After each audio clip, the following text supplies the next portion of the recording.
우크라이나 사태가 한국에 미친 영향이 크게 네 가지인데요. 네. 하나는 반도체입니다. 배터리 같은 경우에는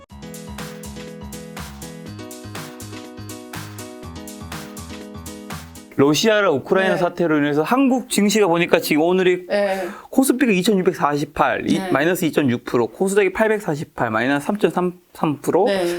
나스닥도 뭐 2.57% 맞아요. 떨어져 있고. 네. 아, 전 세계 증시가 지금 다 그러니까요. 지금 떨어지고 있어요. 우선 러시아, 우크라이나 요 네.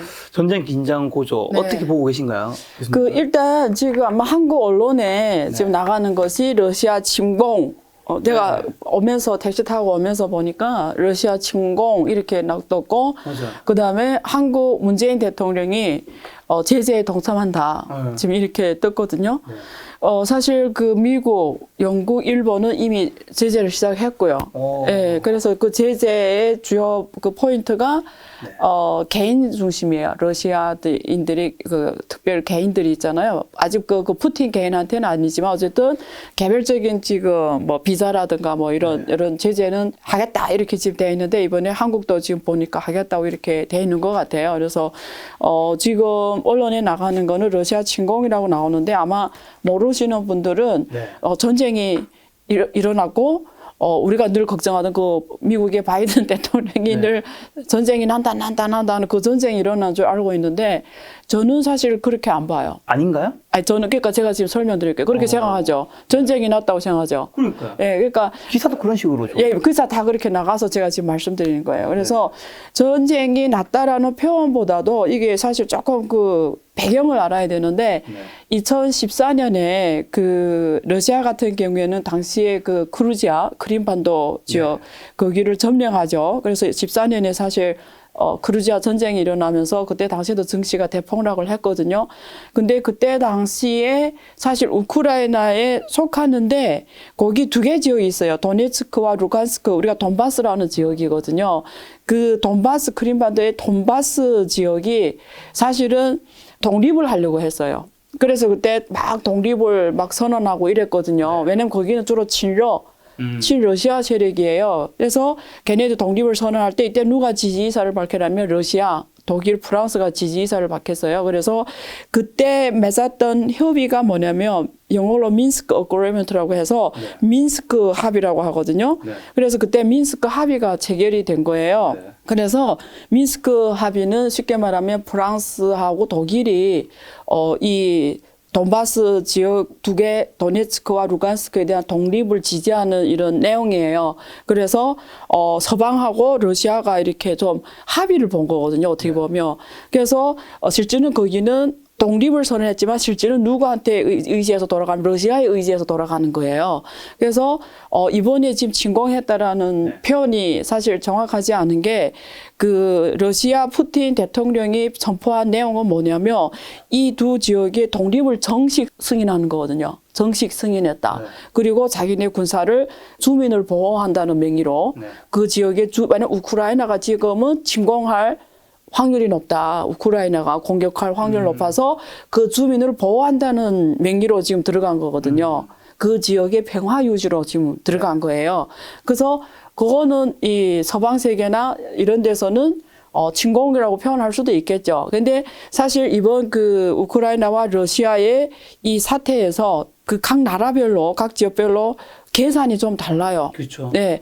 결론적으로 말하면 누가 제일 위너냐면 위너는 우리가 전략적으로 위너는 미국입니다. 아, 미국이요? 예. 왜냐면 미국은 코로나 터지면서 천문학적 돈을 풀었잖아요. 네. 그래서 전 세계 지금 원자재 가격이 대폭등이 일어났고 또 중국과의 갈등이 커지면서 공급망이 무너졌단 말이에요. 그래서 미국은 자체 동네에다가 그 북미 지역에 공급망을 만들겠다 했고 또 중국의 기술 굴권을 좀 못하게 하면서 이제 공급망을 새로 짜겠다라는 거였죠. 근데 어쨌든 공급망이 무너지고 코로나가 터지면서 전 세계가 다 돈을 보면서 전 세계 원자재 가격이 폭등했단 말이죠.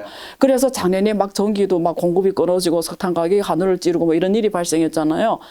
그래서 무슨 말이냐면 사실 오늘의 이 원자재 가격이 폭등하고 식품가격이 폭등한 데는 미국의 책임이 굉장히 커요. 그렇죠. 근데 이걸 무마해야 되는 거예요. 이런 이미지를 없애야 되는 거죠. 미국 바이든의 입장에서는 그래서 지금 우크라이나와의 러시아와의 전쟁을 고조시키는 게, 왜냐하면 전쟁 고조하면은 무슨 일이 발생하죠?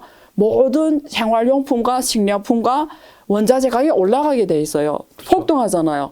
근데 특히 이번 그 우크라이나와 이 러시아 두 나라의 경제적, 세계에서 차지할 경제적 위치는 어떤 나라냐면 우리가 공급망에서 상료, 원자재를 공급하는 나라에 속해요. 그렇잖아요. 그러면 러시아, 제가 잠깐 데이터를 말씀드릴게요. 네. 러시아 같은 경우에는 전 세계 석유의 11%를 차지하거든요. 11%. 예. 천연가스는 19.9%, 그러니까 5분의 1 정도가 러시아가 공급하고요. 특히 여기 지금 그 동 같은 경우에 우리가 철금속, 이런 는 10%를 차지해요. 근데 이게 우크라이나까지 넣으면은 비중이 다 더 커지는데 러시아와 우크라이나는 전 세계 식량품 주요 공급 국가들이에요. 특히 밀, 유럽의 창고라고 하거든요. 이 우크라이나 같은 경우는. 그래서 밀이 두 나라가 합치면 30%예요. 전 세계 3분의 1을 공급해요. 그럼 이 두 나라가 전쟁하면 바로 주로 면을 먹는 국가들이 물가가 폭등하는 거죠. 그래서 우크라이나 특히 왜 또 미국한테 중요하냐면 우리가 반도체에 들어가고 배터리에 제2차 배터리 들어간 니켈 같은 거 있잖아요. 네네. 이런 미래 첨단 산업 이쪽 그 원자재가 우크라이나에서 미국이 주로 수입해 가요. 그게 제일 중요한 게 니켈이거든요. 네. 그러니까 이런 그 경제 세계에 차지한 이 두 나라의 그 원자재 제 상료를 차지하니까 얘네들이 전쟁하면 이게 원자재 가격이 폭등하게 돼 있단 말이에요. 그러면 미국의 입장에서는 내가 돈을 많이 풀어서 이게 올라갔다라는 이미지를 무마시키는 거고, 그렇죠. 그다음에 전쟁이나 이런 유럽에서 돈이 빠지면 특히 우크라이나는 그거 알아요? 재밌는 일이 발생했는데 우크라이나에 부사 100명이 있다며 96명이 돈 다 빼고 나갔대.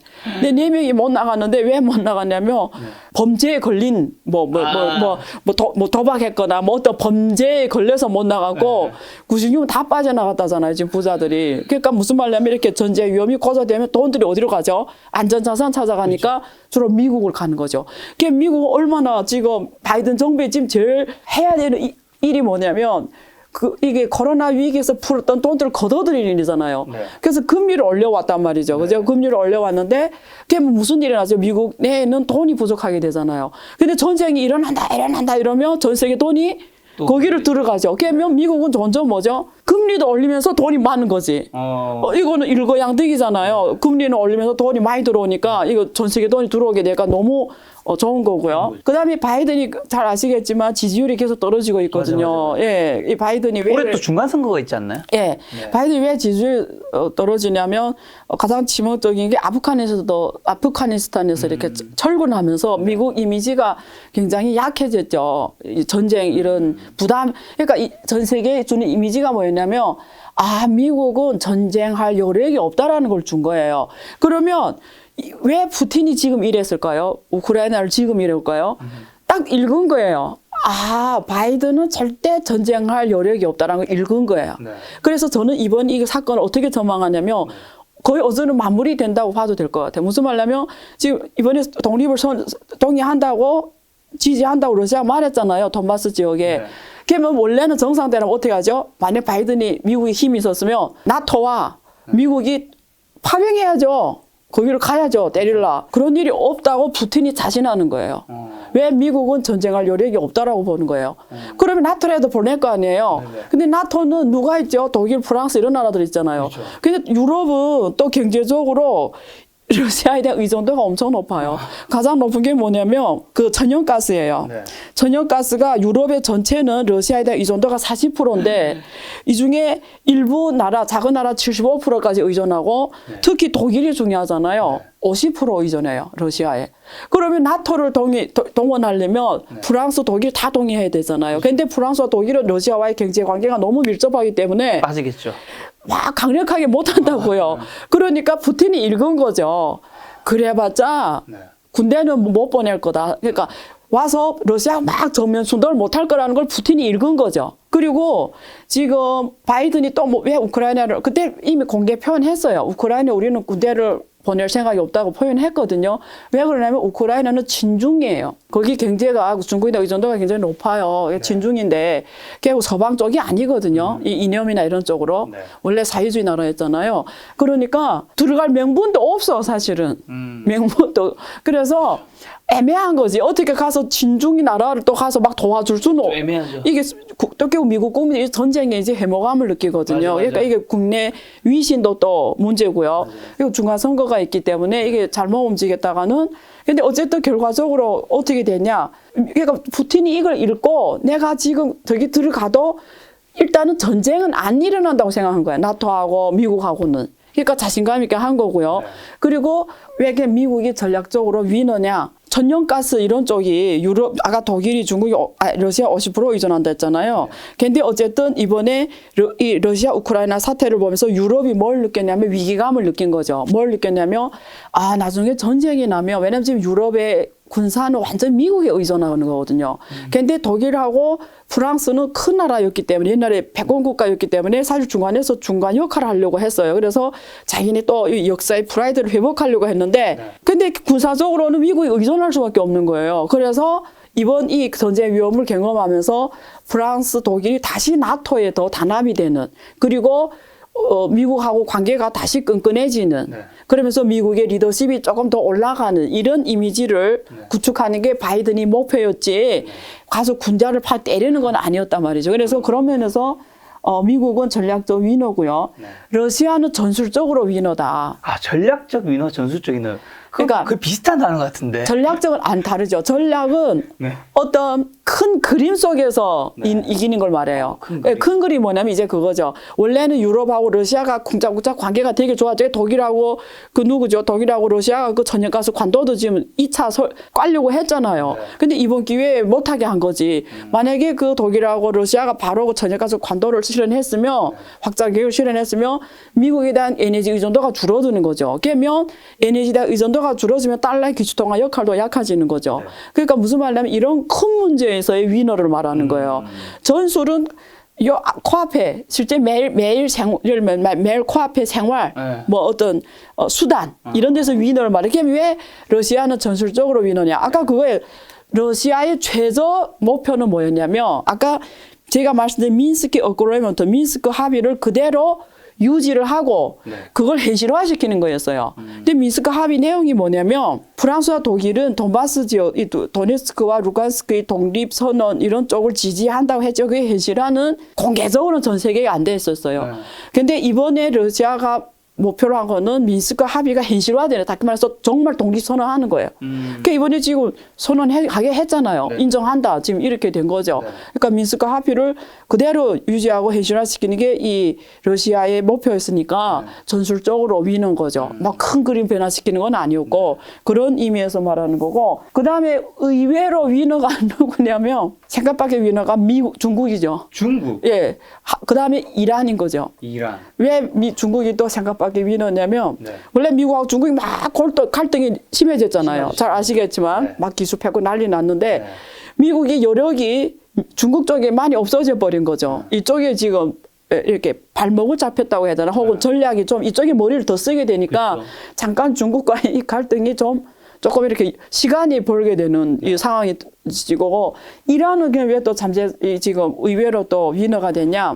생각해봐요. 원자재가 지금 치고 올라가잖아요. 전쟁이고 어쩌고 하면서.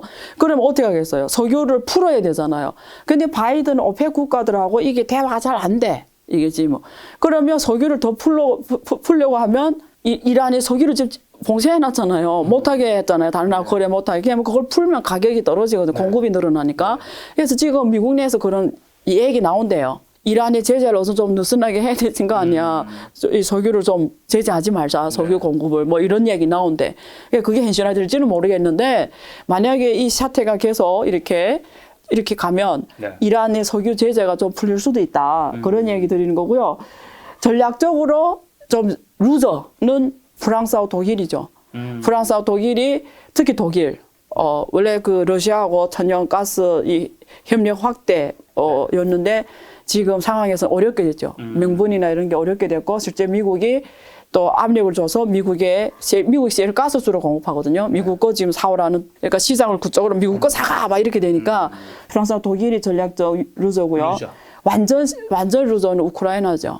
우크라이나, 왜냐면 돈이 다 빠져나갔으니까요. 그렇죠. 결국 우크라이나는 애매하게 돼버렸죠. 왜냐면 우크라이나 원했던 게 뭐죠? 나토에 가입을 하고 친서방 세력이잖아요. 그래서 좀 경제를 좀 다시 회복시키려고 했고, 그런데 그러니까 이게 작은 나라들이 한계예요. 그래서 한국에 굉장히 이게 뭐라고 해야 되나, 인사이트가 커요. 작은 나라들이 두 대국사에 끼어들 때 전략적으로 어떻게 갖고 가야 되냐가 되게 중요한 이슈거든요. 끼어 있으니까. 예, 끼어 있잖아요. 경제적으로는 중국에 굉장히 많이 의존하는데, 이게 또 군사 동맹으로는 미국하고 하니까 이게 중간에서 많은 이게 트레이드 오프, 예상충이 많이 발생할 때 어떻게 이게 하나의 사례인데요. 그래서 스위스 같은 나라에 중립을 선언한 거거든요. 중립 선언에 다 이유가 있거든요. 그래서 전략적으로 모성을 갖고 가야 되는데 쉽지는 않은 거죠. 근데 우크라이나는 전략성 모성을 유지한 게 아니고 확실히 미국 쪽에 확실히 그쪽으로 선로를 딱 바꾼 거죠. 그러면 미국이 딱 지켜줘야 되는데 미국이 지켜주는 것도 아니었단 말이죠. 그러니까. 예, 그래서 이번에 우크라이나가 제일 원했던 게 바이든이 우크라이나를 방문하는 거였거든요. 그러면 이렇게 전 세계에 주는 이 메시지가 뭐죠? 바이든이 갔었으면 우크라이나 내 지킬 거야 이런 이미지였는데 그렇죠. 안 간다 그랬잖아요. 결국 군대를 안 파견할 거라고. 그러니까 우크라이나만 손해를 본 거죠. 지금 보세요. 두 지역, 돈바스 지역은 지금 이미 여서는 러시아가 공개적으로 지금 독립선언 예, 인정했고, 그리고 그러면 지금 우크라이나 할 수 있는 거는 러시아하고 전쟁하는 거거든요. 싸우는 거거든요. 그래봤자 크루지아처럼 되는 거죠. 실패하는 거죠. 이길 수가 없죠. 이거는 그쵸? 계란으로 바위치는 게, 그러면 미국이 나서고 나토가 나섰는데 안 나선다니까요. 그러니까 여기서 이제는 거의 마무리된다고 보는 게 더 정확하고, 그러면 그 다음에 오는 게 뭘까? 전 세계가 러시아에 대한 제재입니다. 근데 제재를 뭘 할까? 제재가 어떤 방법이 있을까? 그렇죠? 그러면 많은 사람들이 생각하는 제재가 이런 거예요. 달러 결제 시스템에서 방출될 거다. 그게 스위프트거든요. 스위프트에서 러시아를 방출시키는데 그게 러시아 당연히 치명적이지만 미국, 유럽도 다 치명적이 돼요. 다 망하는. 그러니까 쉽게 해서 중국도 사실 많은 사람들이 미국이 중국을 스위프트에서 제재할 거다 이러는데 못하는 이유가 저기 100을 잃었다면 내가 90을 잃는 게임이거든요. 왜요? 왜냐면 그게 국제 무역 결제의 코드 시스템이에요. 근데 이게 세계에서 돈이 돌아가는데 경제에서 가장 큰, 특히 원자재 가장 큰 비중을 차지하는 러시아, 또 중국은 또 무역에서 해버리면 돈이 이렇게 도는 게 아니고 이렇게 막 복잡하게 돌아요. 그래서 내가 이렇게 막아놓으면 어디에서 일이 터질지 몰라요. 왜냐면 두 나라 경제 규모가 너무 크고 영향력이 너무 크기 때문에 다 같이 모든 기업이 다 그냥 루저가 되는 거예요. 그러니까 그거는 나는 힘들다고 보는 거고요. 그래서 지금 할 수 있는 게 그런 거죠. 이란처럼 할 수가 있는 거예요. 이란은 석유 이런 거 팔지 못하게 해버린 거죠. 그러면 러시아한테 석유나 천연가스를 봉쇄시키고 누가 러시아 석유 천연가스 사봐 제재할 거다 이럴 수도 있잖아요. 근데 그게 유럽 같은 데는 힘들어요. 의존도가 앞에서 말씀드린 대로 너무 높으니까 그게 동참하기가 굉장히 힘들어요. 현실적으로. 현실적으로 힘들고요. 그러면 주로 그 경제 영향이 아까 증시가 대폭락 하는데 이거는 짧은 기간이에요. 우리가 크루지아 위기 때 2010 크루지아 러시아가 그때 전쟁할 때 주가가 엄청 빠졌어요. 주가가 많이 빠졌는데 한 22일 동안 빠졌어요. 22일. 단기 시장이. 근데 그게 원래점으로 회복하는 게 49일 정도 걸렸어요. 원래점으로 회복하는데. 그러니까 49일이니까 거의 한 달 반 넘게 걸린 거죠. 그래서 한 20일 정도 빠졌는데, 주가는 그러니까 이런 전쟁 위험하면 어차피 빠지게 돼 있어요. 대신에 안전자산들이 올라가게 돼 있죠. 예를 들면, 인플레이션 해지 상품들. 그게 원자재들이 다 이렇게 리스크 해지 상품이고, 원자재 가격, 석유 같은 경우도 인플레이션 그대로 반영하니까, 그 다음에 금, 이런 것들이 다 이 인플레이션 해지 이런 수요가 높아지는 거죠. 그래서 그런 쪽의 시장이 또 올라갈 거고요. 증시는 떨어지게 돼 있지만 또 안정화되면 회복이 되는 거고요. 그 다음에 생각할 수 있는 게 유가는 어차피 올라갈 거예요. 그때 크루지아 전쟁 때 유가가 107달러까지 올라갔거든요. 그러니까 유가라는 건 기본 아주 가장 중요한 거니까 유가 같은 게 많이 올라갈 겁니다. 그래서 제조 국가들이 굉장히 힘들어지죠. 그래서 한국 같은 경우에는 영향을 크게 받습니다. 한국은 다 수입하잖아요, 원자재를. 그래서 그렇죠. 그 한국에 어느 만큼 영향이 미치는지 제가 데이터를 말씀드릴게요. 한국은 이게 문제예요. 그러니까 이게 무슨 사태가 커지면 한국은 잘못한 게 없는데 이게 수입 수출이 다 양쪽에 지금 의존하다 보니까 영향을 크게 받을 수밖에 없는데 제가 찾아보니까 우크라이나 사태가 한국에 미친 영향이 크게 네 가지인데요. 네. 하나는 반도체입니다. 우크라이나가 내온 글로벌 공급량의 70%를 차지하는데 크립톤가 40% 차지하는데 한국은 반도체로 주로 먹고 사는 나라잖아요. 그러니까 영향이 클 수밖에 없고요. 배터리 같은 경우에는 러시아가 니켈, 알루미늄 글로벌 공급량의 10% 차지합니다. 그래서 아까 구리 등 원자재 가격이 올라갈 수밖에 없어서 또 이게 코스트가 확 올라가게 돼 있고요. 한국도 에너지 화학을 주로 수출하면서 원자재도 쓰면서 수출하는 나라입니다. 근데 한국 국내 같은 경우에는 러시아에서 원유 수입량이 5.8% 수입하고요. 나프타 수입량은 25%로 제일 많이 러시아에서 수입해 와요. 그래서 영향이 크고요. 유가와 천연가스는 워낙 한국은 다 수입해서 하기 때문에 가격이 엄청 올라갈 거고요. 자동차와 철강이 또 한국의 메인 산업이잖아요. 근데 그 러시아가 세계 5, 6위권 철광석 생산 국가입니다. 세계 5, 6위권 철광석. 그러니까 철광석 가격이 변하게 돼 있고 그다음에 또 자동차도 러시아에 한국이 많이 수출하거든요. 그래서 또 거기에 안정세가 없으면 또 소득이 그분들이 타격받기 때문에 영향이 받을 거고요. 일단 중국 같은 경우도 영향이 큽니다. 중국은 사실 이번에 그 아까 내가 의외로 좀 혜택 위너 조금 위너지만 전술적 위너. 중국이 그냥 이 우크라이나 사태에서 어떤 스탠스냐. 우크라이나가 친중 국가고 중국은 놀랍게도 전략적 모호성을 유지하고 있어요. 무슨 말이냐면 원래는 우크라이나를 절대적으로 지지하고 뭐 미국을 뭐 어떻게 이렇게 하는데 그러지 않아요. 어떻게 말하냐면 우크라이나의 독립성을 존중한다. 이런 표현을 쓰거든요. 원래는 친러세 중국하고 러시아가 지금 막 친하잖아요. 그러면 강력하게 왜 유엔 국가잖아요, 중국이. 그러면 강력하게 뭐 이런 걸 막는다, 반대한다 해야 되는데 그렇게 표현한 게 아니고 그냥 우크라이나의 독립 자율성을 존중한다 이 표현을 쓴 것도 너무 러시아 쪽이 편향된 것도 아니고 뭐 미국 쪽도 아니고 중국은 이 우크라이나 사태에 있어서 전략적 모호성을 유지하고 있습니다. 그래서 경제적으로는 중국도 원유라든가 원자재를 60% 이상을 수입하거든요. 전 세계 원자재 가격 상승, 유가 상승에 따른 영향을 또 가장 크게 받는 국가고요. 그래서 증시가 중국도 엄청 하락을 했거든요. 그래서 이 문제가 우리한테 주는 시사점이 뭐냐면 두 가지인 것 같아요. 미국이 중국을 엄청 그 공급망 안정성을 강조하면서 공급망 안정성을 하면서 중국을 기술적 그러니까 전략적 경제력 정의하면서 공급망을 탄탁으로 하는 바람에 작년에 엄청난 문제 사태가 터졌잖아요. 이 러시아 우크라이나의 사태지만 전 세계 공급망이 지금 영향 주고 있잖아요. 그래서 작년 미국과의 중국 갈등 그리고 이번에 러시아 우크라이나의 이런 위기를 보면서 우리는 뭘 느껴야 되냐면 전 세계는 한 몸이라는 걸 느껴야 돼요. 이 공급망이라는 게 어떤 국가가 딱 잘라서 이렇게 할 거라서 되는 게 아니에요.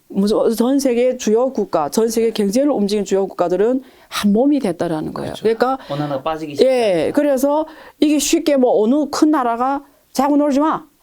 이래서 되는 문제 아니라는 거를 그대로 보여주는 거예요. 첫 번째. 두 번째는 인사이트가 뭐냐면 옛날에 WTO도 있었고요. 유엔이라는 게 기구가 작동을 했죠. 그래서 전 세계 198개 이상 되는 국가 이념, 종교 다 다르지만 유엔이라는 이런 연합국 전체 이 하에서 서로가 존중하고 서로가 어떤 이데올로기를 갖고 이렇게 서로 협의하면서 관계 유엔 체제였고 경제적으로는 WTO였고 이랬는데 지금 이 체제가 다 죽어가고 있다라는 거죠. 그러니까 무슨 말이냐면 지금 전 세계에는 그런 게 없다라는 거예요. 뭐 질서가 없다라는 거예요. 그러니까 지금 전 세계는 무질서, 국제 질서가 무너진 거예요. 예, 그러니까 왜 그렇게 됐냐? 절대적인 강자 국가가 있어야 되는데 미국이 힘이 많이 약화되는 바람에 그렇잖아요. 절대적으로 이렇게 제가 이런 표현을 이런 데 써도 되는지 모르겠지만 우리가 그 강호에서 우리 무렵 소설 많이 봤죠? 많이 봤죠. 네, 강호에서 딱 중국말로 따거 이러잖아요. 형님, 내가 힘이 엄청 세. 그러면 다 평정하면 다 알아서 겨워요. 그렇죠. 근데 있으면 마음대로 못하죠. 걔 질서가 오히려 안정이 돼. 안정되죠. 근데 그 따거가 비실비실해. 별로 세지 않아. 이러면 어떻게 하죠? 그 다음에 센 애들끼리 싸워. 맞아요. 이 위함이. 그래서 질서가 혼란이 오거든요. 지금 그 상황이다. 그게 그러니까 그러면 이 상황이기 때문에 또 우리한테 우리가 어떤 걸 전망할 수 있냐면 국제 사회는 새로운 질서가 필요하고 만들어져야 되는 걸 다시 보여준 거예요. 그 질서가 어떤 질서일까? 적어도 지금 상황에서는 미국이 많이 약화되면서 중국이란 나라, 러시아 나라, 그리고 이 다 이해관계가 애매해요. 보세요. 힘의 균형이 미국 좀 위에 있어요. 중국, 러시아, 유럽. 요 사자가 지금 얘가 너무 절대적으로 미국이 세지 않기 때문에 서로 어떻게 하지 지금 이런 상황이라는 거지. 그러면 유럽은 또 경제 문제가 있으니까 중국하고 친할 수밖에 없고 러시아하고 지금 그 문제인 거잖아요. 그러니까 유럽이 또 지금 그러니까 이게 국제 질서가 무너졌다는 걸 보여주고 새로운 국제 질서가 나오지 않으면 이 상황이 굉장히 오래 갈 거다. 네. 그래서 옛날에 중국 역사에 춘추 전국 시대라고 하셨잖아요. 그러면 지금은 글로벌 춘추 전국 시대라고 보시면 돼요. 이 러시아 우크라이나 사태를 정리하는 게 네. 교수님 말씀하신 게 네. 전략적 위너는 미국이고 네. 전술적 위너는 러시아, 네. 의외의 수요 국가가 이제 네. 중국과 이란, 네. 전략적 루저는 프랑스와 독일, 네. 완전 루저에 해당되는 건 이제 우크라이나인 건데 어쨌든 이런 것들로 인해서 한국 주식시장은 좀 오늘 굉장히 크게 폭락을 했잖아요. 네. 그럼 이 여파는 네. 증시에서는 좀 더 갈 거라고 보세요? 아니면 이제는 뭐 아까 이게 그렇게 길게 갈 건 아니다라고 그렇죠. 하셨어요? 저는 그렇게 봐요. 그러니까 우리가 어떤 위기가 왔을 때 네. 지금까지 어떤 상황이죠? 바이든이 전쟁이 와. 전쟁이 올림픽 기간에 동계올림픽에 전쟁이 터진다고 했잖아요. 계속 바이든이 전쟁 지금까지 왔고 그게 증시에 계속 반영되어 왔잖아요. 그럼 어떤 위기라고 이렇게 쫙 하다가 클라이막스에 가요. 그 다음에 이렇게 다 해결이 간단 말이에요. 그래서 저는 클라이막스 옷을 찍었다고 봐요. 그럼 어쩌죠? 이제는 네. 그 다음부터 지금부터 계속 제재 얘기 나올 거예요, 언론에. 네. 뭐 어느 나라가 또 러시아 제재, 어느 나라가 막 뭐 오늘 한국도 선포했지만 네. 제재 동참한다 했거든요. 네. 그러니까 아마 그런 뉴스가 많이 나오지. 우리가 생각하는 막 그 제3차 뭐 세계대전 정도로 네. 라토가 떠서 뭐 이런 일은 없을 거다. 왜? 바이든도 여력이 없고 유럽은 이해관계가 다르고, 네. 네? 그리고 제재도 소리만 클 뿐, 막 그 아까 말하는 그 강한 제재, 스위프트나 석유 뭐 이런 전력가스 이런 강한 제재, 이란 정도의 제재는 굉장히 어려울 거다. 왜냐하면 비중이 너무 크니까. 그러면 그런 걸로 인해서 어쨌든 증시가 폭락했으면 이럴 때는 교수님 말씀대로면 이제 다시 기회죠. 기회이기 때문에 죽죽을 해도 되는 건지 아니면 그래도 모르는 거니까 이럴 때는 그냥 조금 관망하고 좀 기다려 봐야 될까요? 저는 돈을 지금 다른데 다 넣어가지고 네네. 예, 지금 투자를 많이 했어요. 그래서 그렇지만 만약에 상장 주식을 거래하는 사람이라면 이제는 우리가 저점이 어디 저점인지는 몰라요. 그렇죠. 누구도 몰라요. 모르죠. 근데 이렇게 내 말했잖아요. 이렇게 내려오고 있잖아요. 네. 그러면 어제도 하단계는 왔다. 더 내려갈 수도 있다. 그걸 감내할 자신 있으면 기회다. 그러니까 그건 자기 이 포트폴리오를 봐야 되겠죠. 그렇죠. 근데 내가 지금 이슈에 대출해서 그럼 곧 더 떨어지는 걸 못 감내하면 안 되는 거예요. 근데 이 돈은 내가 있어도 되고 없어도 되는 돈이면 여러분 평소에 비싸서 못 샀던 것들을 지금 사면 좋은 거죠. 떨어졌으니까. 그렇죠. 저는 그렇게 봐요. 저는 이 위기가 이제 클라막스를 찍었고 이제는 막 목소리만 컸지 실제 없는 내용들 그런 일이 쭉 언론에 나올 거예요.